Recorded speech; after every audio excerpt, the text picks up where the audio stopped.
Uno de los valores fundamentales del gobierno ecuatoriano, del Estado ecuatoriano y del pueblo ecuatoriano es el respeto a la vida.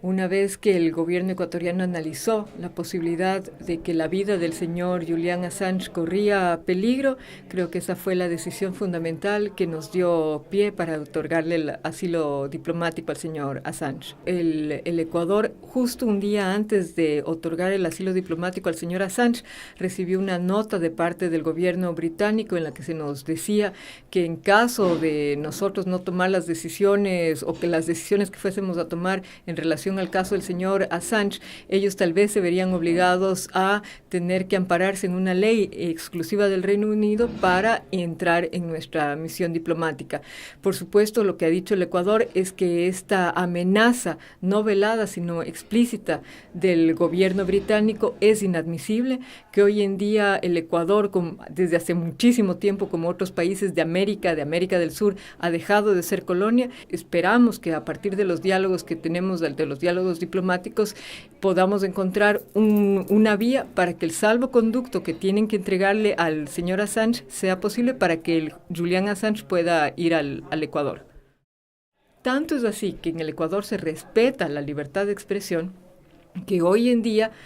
toda la información que se recibe sobre los problemas de libertad de expresión que hay en el Ecuador se dan gracias a que existe esa libertad. Si fuese, como se dice, que el presidente Correa es un dictador, que es autoritario, que no hay la posibilidad de manifestarse, ¿cómo el mundo podría saber de la situación que se está viviendo en el Ecuador si no es gracias a la libertad de expresión? Pero creemos que esa libertad de expresión, en primer lugar, tiene que ser responsable. También tiene que haber una responsabilidad con respecto a la libertad de expresión, y creemos también que esa libertad de expresión tiene que ser para todas y todos, y no solamente para aquellos que tenían los medios económicos para poder acceder a los medios de comunicación. En la Constitución del 2008, nosotros, por ejemplo, ahora regulamos que los dueños de medios de comunicación no pueden tener otro tipo de intereses ni otro tipo de empresas, porque eso, por supuesto, que causa un conflicto de intereses. Eso pervierte el sentido social de la comunicación. Lamentablemente, la oposición en la Asamblea Nacional del Ecuador no ha cumplido con el mandato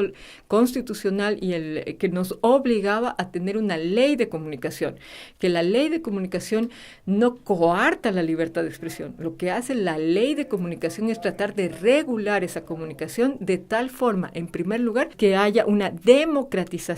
en la propiedad de esas frecuencias, que un 30% sea para medios de comunicación privada, que otro 30% sea para los medios públicos y que un 30% sea para medios comunitarios. Pero no se da paso a la aprobación de esa ley, porque por supuesto aquellos que han tenido todo el acceso y todo el poder y la propiedad de los medios de comunicación, por supuesto que no quieren democratizar esa libertad de expresión que tanto dicen defender.